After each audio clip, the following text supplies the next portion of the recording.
Hello guys, आज हम exercise 7.2 का क्वेश्चन नंबर 8 करेंगे। तो रीड कीजिए क्वेश्चन नंबर 8 को। If A and B are -2, -2 and 2, -4 respectively. A point के कोऑर्डिनेट्स आपके पास दिए हैं -2, -2 और बी पॉइंट के कोऑर्डिनेट्स आपके पास दिए हैं 2, -4। फाइंड कोऑर्डिनेट्स ऑफ पी, मतलब पी कोई पॉइंट है जिसके कोऑर्डिनेट आपको फाइंड करने हैं such that A P is equal to 3/7 A B. ठीक है, एक कंडीशन आपके पास दी गई है। ए पी जो है वो किसके इक्वल है? 3/7 A B and P lies on the line segment A B. और जो पी पॉइंट है वो लाइन सेगमेंट ए बी के ऊपर आता है। ठीक है, तो ये मैंने एक लाइन सेगमेंट ले लिया ए बी। ठीक है, ए बी एक लाइन सेगमेंट ले लिया। ठीक है, और लास्ट में क्या बोला है? P lies on the line segment A B. जो पी पॉइंट है वो ए बी के, जो ए बी लाइन सेगमेंट है उसके ऊपर कहीं पे लाइज करता है। ठीक है, ए के कोऑर्डिनेट गिवन है, बी के कोऑर्डिनेट आपके पास गिवन है, पी के कोऑर्डिनेट्स नहीं है क्योंकि हमें इसके ही कोऑर्डिनेट्स निकालने हैं। देखो ये लिखा है find the coordinates of point P. ठीक है, पी के कोऑर्डिनेट्स नहीं दिए हैं तो मैंने लेट कर लिए x, y। पी के कोऑर्डिनेट्स लेट कर लिए x, y और P point A B line segment के ऊपर है। अब देखिए बात आती है कि कौन सा फॉर्मूला आप लगाएंगे यहाँ पे। अब मिड पॉइंट फॉर्मूले का तो प्रश्न नहीं उठेगा यहाँ पे, क्योंकि यहाँ पे कोई सेंटर पॉइंट नहीं दिया गया है। क्योंकि आपको एक हिंट चाहिए होती है, ये एक एविडेंस चाहिए होती है कि मिड पॉइंट दिया है या मिड पॉइंट के अकॉर्डिंग क्वेश्चन है, तो आप मिड पॉइंट लगाएंगे। अब यहाँ पे ऐसा कोई हिंट या यहाँ पे ऐसी कोई स्टेटमेंट में बात नहीं लिखी है कि आपको ये चीज़ जज हो कि मिड पॉइंट फार्मूला हम लगाएंगे। ठीक है, तो सेक्शन फार्मूला यहाँ पे लगाना है क्योंकि कोऑर्डिनेट फाइंड आउट करने हैं। कोऑर्डिनेट फाइंड आउट करने के लिए मिड पॉइंट या तो सेक्शन फार्मूला। अब मिड पॉइंट लगेगा नहीं तो हम सेक्शन फार्मूला की तरफ जाएंगे। अब सेक्शन फार्मूला लगाने के लिए भी आपको क्या करना होगा? दो कंडीशंस होती हैं। कोऑर्डिनेट निकालना है तो रेशो चाहिए, रेशो निकालनी है तो कोऑर्डिनेट चाहिए। अब यहाँ कोऑर्डिनेट नहीं दिए हैं, ठीक है, तो मतलब रेशो गिवन होनी चाहिए। अब रेशो भी नहीं है तो इस कंडीशन का यूज करके हम रेशो निकालेंगे जो ये कंडीशन आपके पास दी है। ठीक है, सबसे पहले तो मैंने डिटेल बनाई है थोड़ी सी। कैसे? Let A and B be the given points of the line segment A B and P के कोऑर्डिनेट साथ में लिख दिए जो लेट के हैं x, y lies on the line segment A B. P A B line segment के ऊपर लाई करता है। ठीक है, इसके कोऑर्डिनेट x, y मान लिए हैं। अब देखिए हेयर, अब सेक्शन फार्मूला की जब बात है तो याद करो मैंने क्या बताया था आपको कि जो फर्स्ट पॉइंट होता है, स्टार्टिंग पॉइंट जहां से लाइन सेगमेंट स्टार्ट होता है उसको x1, y1, और जो एंड पॉइंट होता है चाहे बीच में लाइन सेगमेंट के ऊपर आपके पास 1 पॉइंट हो, 2 पॉइंट हो बीच में, वट एवर, ठीक है, डजेंट मैटर। ये चीज उस चीज को अफेक्ट नहीं करेगी जहां पे आप x1, y1 और x2, y2 को लेट करेंगे। ठीक है, उस चीज का इन पॉइंट्स का कोई इंपैक्ट नहीं पड़ता है। ठीक है, तो x1 कितना आ गया? -2, x2 कितना आ गया? 2, और y1 कितना आ गया? -2, और y2 कितना आ गया आपके पास? -4। तो सबसे पहले हम इस कंडीशन से स्टार्ट करेंगे। क्वेश्चन को क्या लिखेंगे? नाउ आप लिखेंगे now AP is equal to 3/7 AB। इसको थोड़ा सा सॉल्व करेंगे हम। कैसे? इस AB को आप उठाएंगे और ट्रांसपोज करके यहाँ लाएंगे। अब AB यहाँ पे मल्टीप्लाई कर रहा है तो यहाँ पे क्या करेगा? डिवाइड। तो क्या लिखेंगे हम? AP/AB is equal to 3/7। Right. अब देखो आप, अब अगर आप फोकस करें थोड़ा सा डायग्राम के ऊपर भी, यहाँ पे क्या लिखा है? AB। ये आपका ए बी है। अब ए बी एक लाइन सेगमेंट है जो 2 पार्ट में डिवीजन हो रहा है। ठीक है, तो हम ए बी की जगह क्या लिख सकते हैं? A P plus P B. मतलब आप ए बी को क्या लिख सकते हैं? A P plus P B. ठीक है, क्योंकि ए पी और पी बी को जब प्लस करेंगे तो क्या बनेगा? पूरा ए बी। ये 2 पार्ट है या 2 लकड़ी के छोटे छोटे पीसीज है। जब दोनों पीसीज को आप ऐसे ज्वाइन करेंगे तो आपके पास एक लाइन सेगमेंट बनेगा। ठीक है, स्टार्टिंग पॉइंट और एंड पॉइंट। ठीक है, तो आप ए बी की जगह लिख दीजिए। क्या लिखेंगे ए बी की जगह? A P plus P B is equal to 3/7। अब आपने क्या करना है, क्रॉस मल्टीप्लाई करेंगे आप, ठीक है, इधर से इधर और इधर से इधर। तो क्या आएगा 7 इंटू AP 7 AP, 3 से इन दोनों को मल्टीप्लाई, 3 ब्रैकेट में AP प्लस PB, ठीक है। क्या आएगा, थोड़ा सा सिंप्लीफाई करो इसको, 7 AP is equal to 3 AP plus 3 PB, right. अब AP और AP लाइक टर्म्स है, इसको इसके पास लेके ट्रांसपोज करो, तो 7 AP माइनस प्लस का इधर, इधर आके minus, minus 3 AP is equal to 3 PB, और कितना बच गया 4 AP is equal to 3 PB, right. अब क्या करो आप, ठीक है, अब PB को आप इधर ट्रांसपोज कीजिए और 4 को उधर ट्रांसपोज कीजिए, AP upon PB is equal to 3 upon 4। तो इसको थोड़ा सा रेशो की फॉर्म में आप लिखेंगे, कैसे, AP इज टू, अपॉन का मतलब क्या हो गया, ratio, is to PB, AP is to PB is equal to 3 is to 4। ये आपके पास रेशो आ गया। देखो डायग्राम में फोकस करेंगे तो A से P और P से B, यानी AP इज टू PB, ये निकल गई value, AP is to PB कितना है 3:4।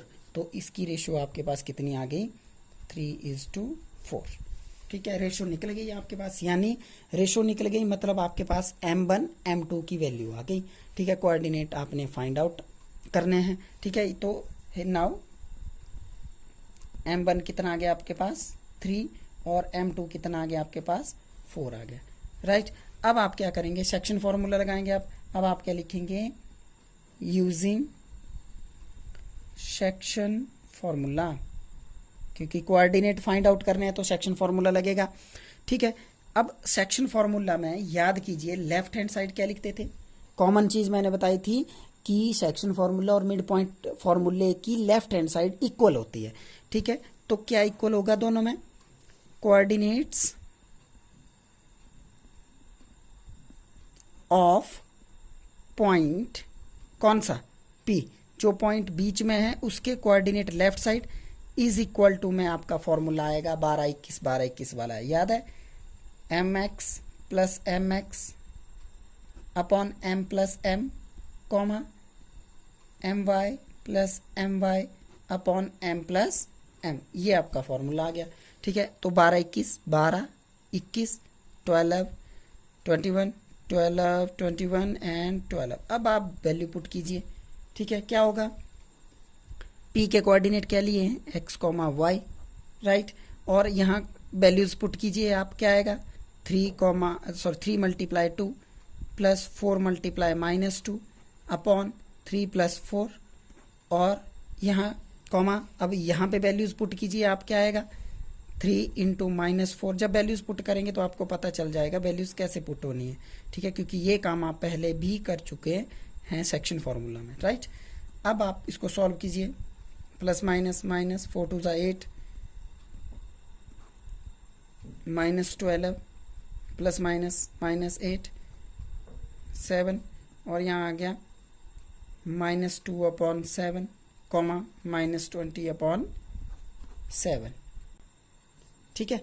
तो आपके P के कोऑर्डिनेट्स क्या निकल गए, -2 अपॉन 7 और -20 अपॉन 7। ए आपके किसके कोऑर्डिनेट निकल गए, P के कोऑर्डिनेट्स ऑफ P, ठीक है।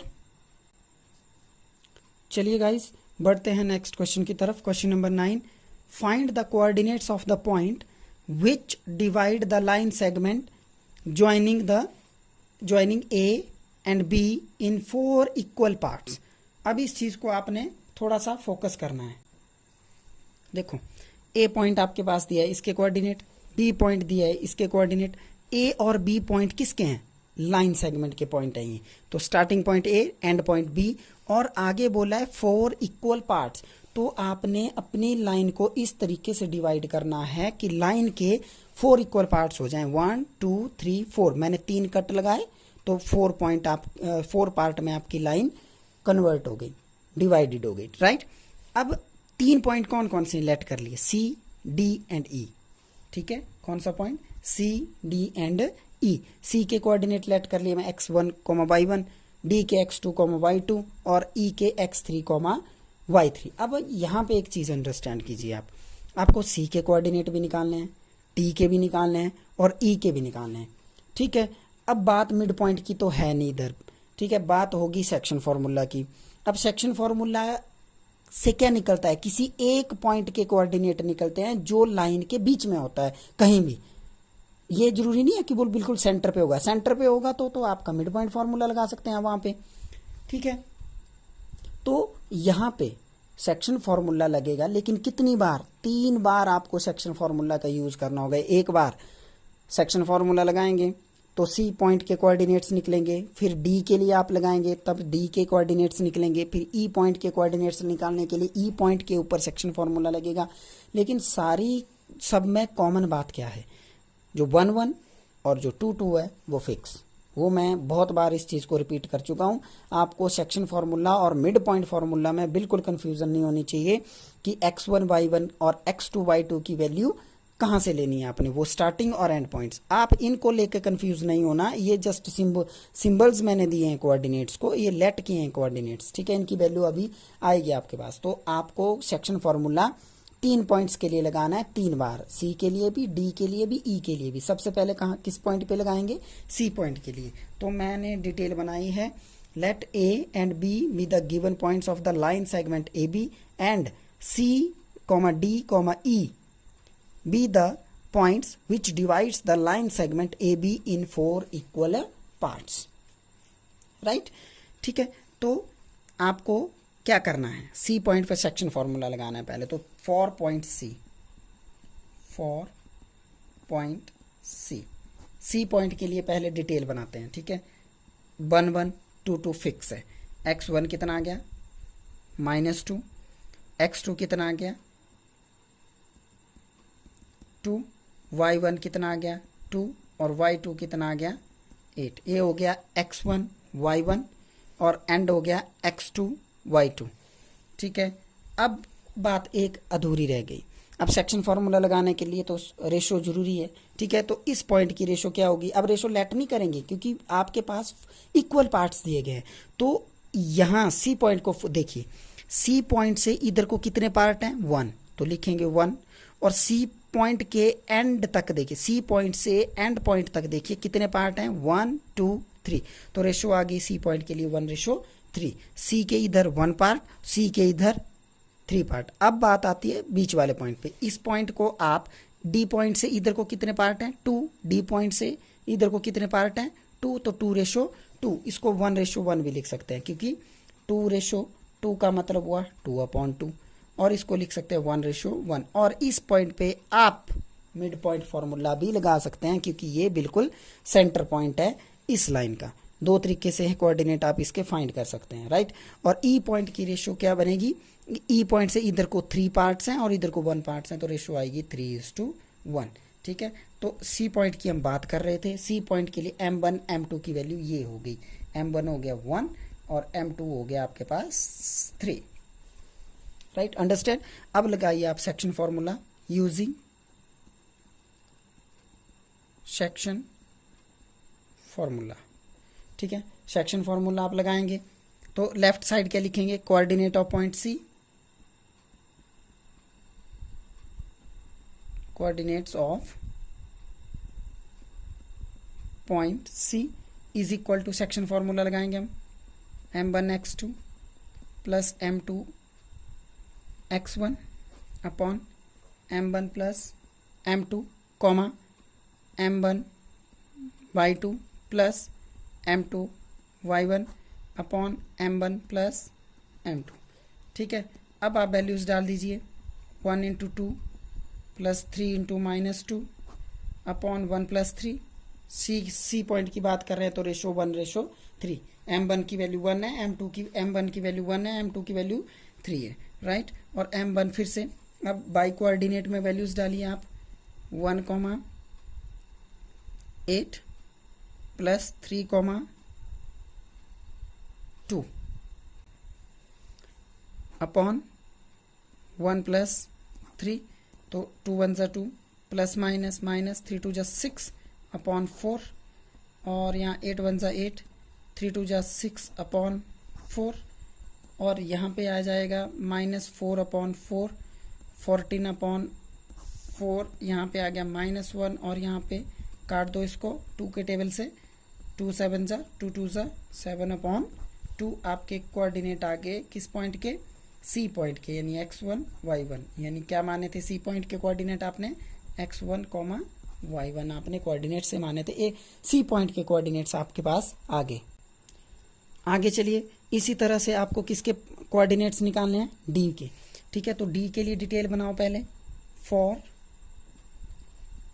पॉइंट डी, ठीक है, डी के लिए भी 1 1 2 2 फिक्स है। तो x1 कितना है -2 और y1 कितना है 2। m1 कितना है, डी के लिए m1 कितना है 2 ले लो, या तो 1:1 ले लो, जैसे आपको सही लगता है 2।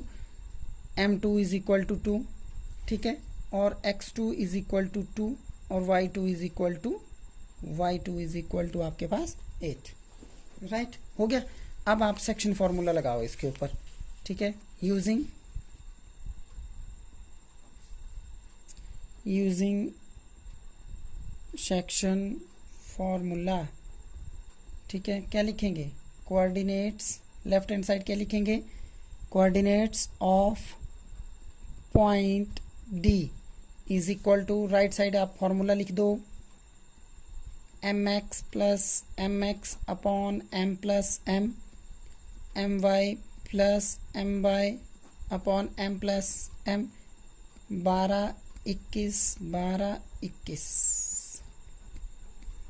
ठीक है, अब वैल्यूज डाल दीजिए आप। ठीक है, वैल्यूज डाल दो। रेशो की बात आएगी तो 2:2 की बात कर रहे हैं हम, 2 × 2 + 2 × -2 / 2 + 2।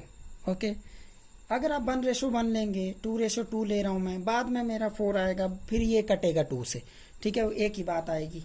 ठीक है, तो ये ऐसी टेंशन नहीं करनी है कि 1:1 से अलग आएगा आंसर या 2:2 से अलग आएगा आंसर, ऐसा नहीं है। आंसर सेम आएगा। आप 1 1 ले लो इधर, या तो 2 2 ले लो। ठीक है, ये आपकी चॉइस है, आप दोनों में से किसी से भी कर सकते हैं इसको।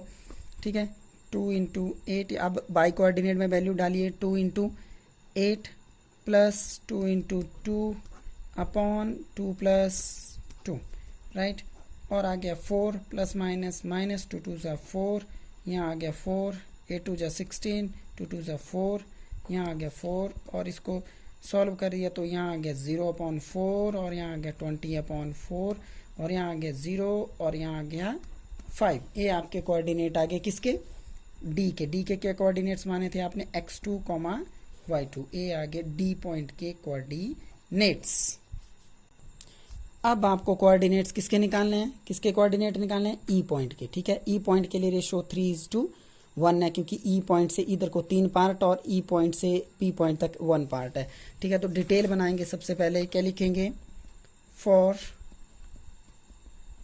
पॉइंट ई पॉइंट के लिए 1 1 2 2 तो फिक्स है, 1 1 2 2 तो फिक्स है, उसमें कोई डाउट नहीं है। जो x1 सी पॉइंट के लिए x1 y1, x2 y2, D के लिए भी वही और ई के लिए वही। चेंज क्या होगा, सिर्फ रेशो m1 m2 की वैल्यू चेंज होगी, बाकी एज इट रहेगा। Coordinates x1 y1 x2 y2 की वैल्यू तीनों पॉइंट्स के लिए सेम रहेगी। ठीक है, ये बात मैं आपको अच्छे से समझा चुका हूँ, तो कोऑर्डिनेट्स मैं सेम लिख देता हूँ। ठीक है, चेंज क्या होगा, m1 m2 की वैल्यू चेंज होगी, बाकी कुछ भी चेंज होने वाला नहीं है। तो ई पॉइंट के लिए m1 3 m2 1। ओके, m1 कितना आ गया 3 और m2 कितना आ गया 1। लगा दीजिए अब यूजिंग सेक्शन फॉर्मूला। थोड़ा सा यूजिंग सेक्शन फॉर्मूला क्या लिखेंगे, लेफ्ट में क्या लिखते हैं हम, कोऑर्डिनेट्स ऑफ पॉइंट किसके निकाल रहे हैं, ई पॉइंट के। ठीक है, राइट में फॉर्मूला लिख लो आप, mx + mx / m + m, my + my / m + m। ठीक है, ये आ गया 12, ये आ गया 21, ये आ गया 12, ये आ गया 21 और ये आ गया 12 आपके पास, ये आ गया 12 आपके पास। ठीक है, यहाँ कोऑर्डिनेट इसके माने थे x3 y3 और वैल्यूज डालिए आप, ठीक है। क्या आएगा 3 into 2 plus 1 into -2 upon 3 plus 1, यहाँ क्या आएगा 3 into 2 plus 1 into 2 upon 3 plus 1, यहाँ क्या आएगा 3 2 जा 6 प्लस माइनस माइनस 2 1 जा 2, 3 प्लस 1 4 कॉमा 3 2 जा 6 प्लस 2 1 जा 2, और यहाँ आ गया 4, यहाँ आ गया 4 अपॉन 4, और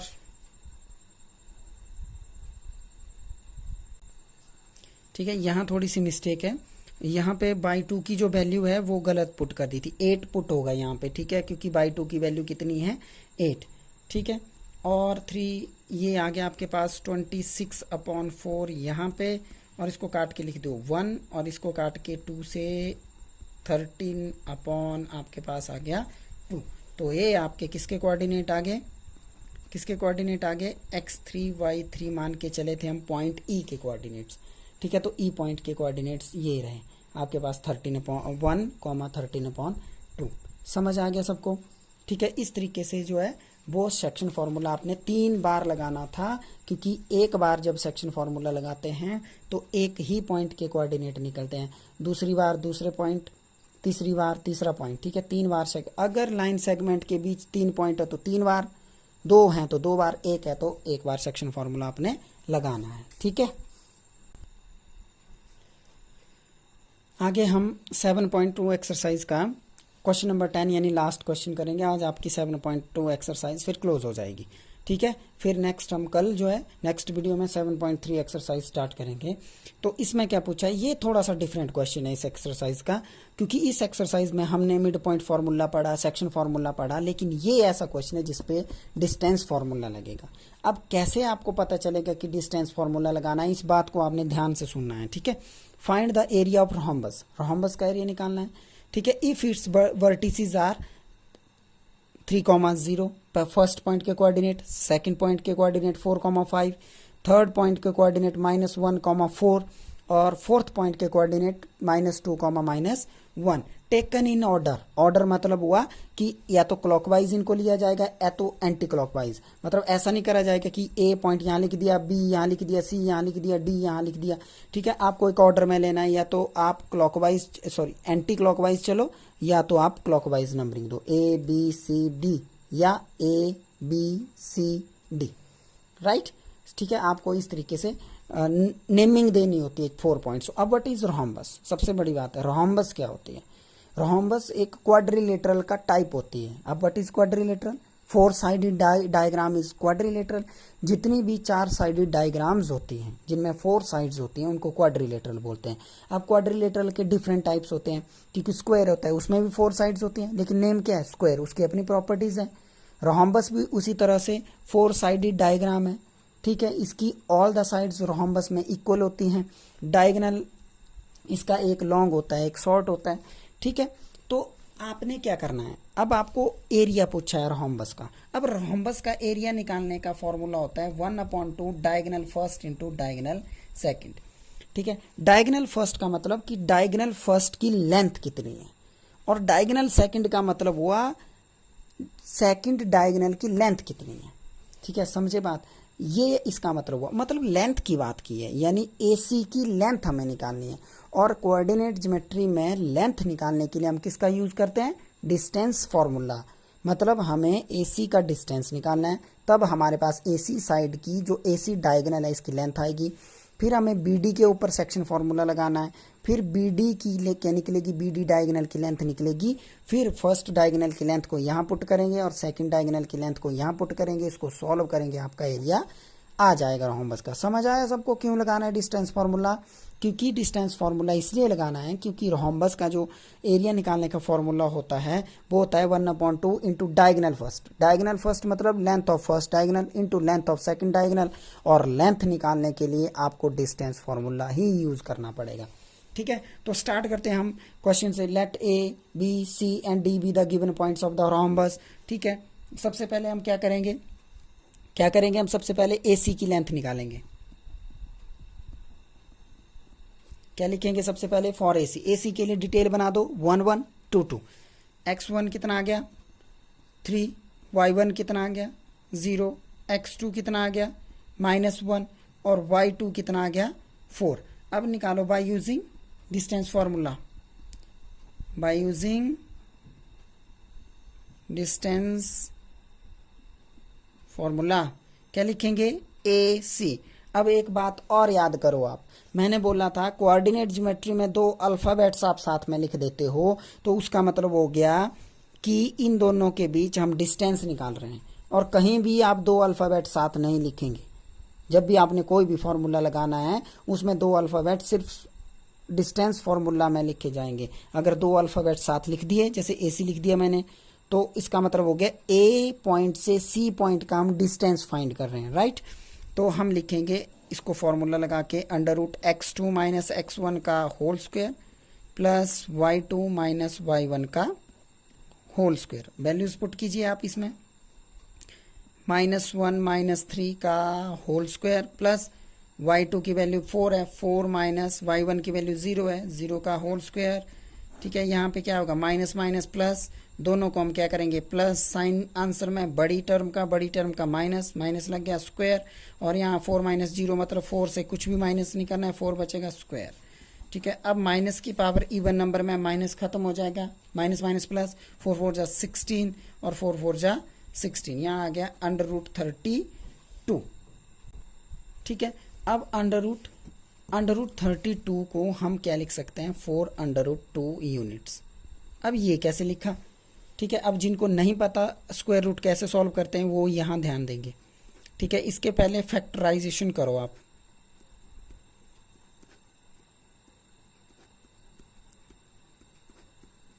ठीक है, फैक्टराइजेशन कर दी, यहाँ 2 का पेयर बना, यहाँ भी 2 का पेयर बन गया, कौन 2 बच गया अकेला 2। इस पेयर से आप एक 2 लिखेंगे, इस पेयर से आप एक 2 लिखेंगे, ये इसका पेयर ही नहीं बना, इसको ऐसे रहने दो। तो 2 और 2 की मल्टीप्लाई कितना, 2 2 जा 4 हो गया, और ये वाला जो 2 जिसका पेयर नहीं बना था उसको अंडर रूट के अंदर लिखेंगे, तो 2 2 जा यहाँ से 4 बाहर अंडर रूट के, और जिसका पेयर नहीं बना वो अंडर रूट के अंदर रहेगा। अब दूसरा कौन आएगा, दूसरा आएगा BD, BD के लिए लिखेंगे फॉर BD के लिए डिटेल बना दो, ये B आ गया 1 1 और D आ गया 2 2, तो x1 कितना आ गया आपके पास 4, y1 कितना आ गया आपके पास 5, और x2 कितना आ गया -2, और y2 कितना आ गया आपके पास -1 आ गया। ठीक है, अब लिखेंगे आप यूजिंग डिस्टेंस फॉर्मूला।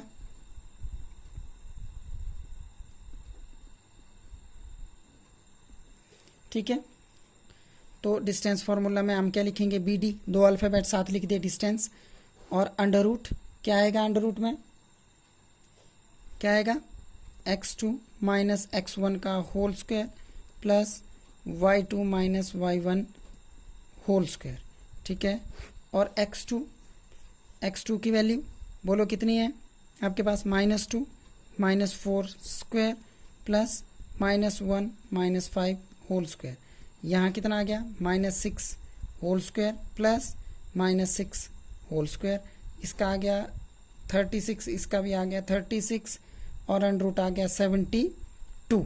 अब 72 के फैक्टर बना दो आप,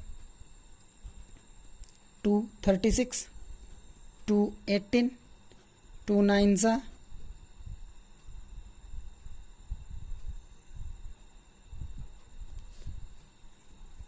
3 3 जा 3 1 जा।